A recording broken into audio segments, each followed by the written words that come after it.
रात के ठीक 12 बजे थे। समुद्र से उठती हवा अचानक रुक गई थी।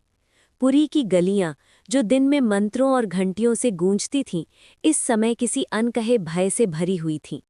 मंदिर के शिखर पर लहराता ध्वज आज अजीब तरह से स्थिर था, जैसे उसने भी सांस रोक रखी हो। मंदिर के भीतर एक व्यक्ति धीरे धीरे आगे बढ़ रहा था। उसके चेहरे पर उम्र की लकीरें थीं, लेकिन आंखों में ऐसा डर था जो किसी बच्चे के चेहरे पर होता है।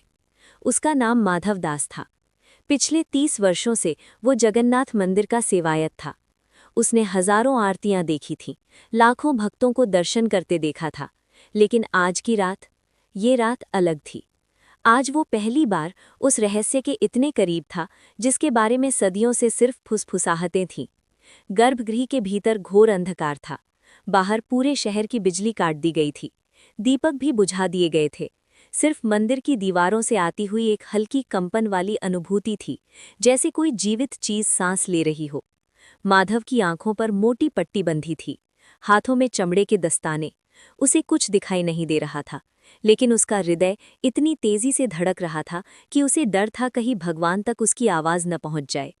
आज नव कलेवर की रात थी। कहा जाता है कि इस रात भगवान अपना शरीर बदलते हैं, लेकिन आत्मा वही रहती है। ये कथा उसने बचपन से सुनी थी, लेकिन आज वो कथा उसके हाथों में थी। जैसे ही उसने आगे कदम बढ़ाया, उसके कानों में एक आवाज गूंजी।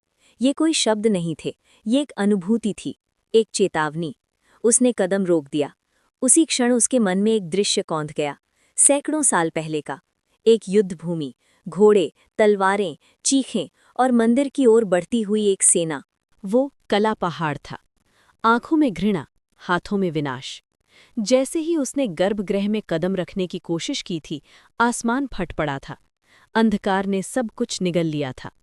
सैनिकों में जो देखा था उसे वे शब्दों में कभी बयान नहीं कर पाए। कुछ कहते थे कि उन्होंने आग से बना हुआ एक रूप देखा, कुछ कहते थे कि उन्होंने मृत्यु को चलते हुए देखा। उस दिन बिना एक वार के सेना भाग गई थी। माधव की सांस उखड़ गई। क्या वो भी आज वहीं देखने वाला था? उसके सामने कोई वस्तु रखी गई, हल्की लेकिन असहनीय। वो जान गया था, ये वही था, ब्रह्म तत्व। उस पल उसे अपने गुरु की बात याद आई, जो कभी लिखा नहीं गया, सिर्फ कान में कहा गया। अगर कभी तुम्हारे मन में इसे देखने की इच्छा जागे, तो समझ लेना कि तुम्हारी यात्रा यही समाप्त है। माधव के हाथ कांपने लगे। दस्तानों के भीतर उसे हल्का कंपन महसूस हुआ, जैसे कोई दिल धड़क रहा हो। उसी क्षण मंदिर के बाहर एक लड़का दौड़ता हुआ आया।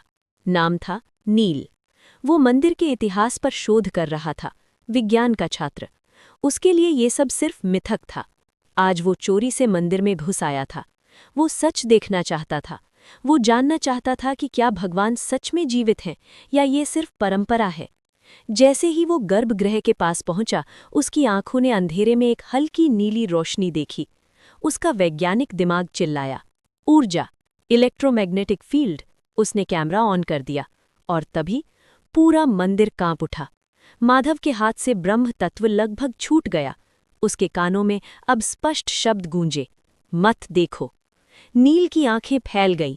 उसने जो देखा वो किसी भी थ्योरी से परे था। वो कोई वस्तु नहीं थी, वो कोई ऊर्जा नहीं थी, वो चेतना थी।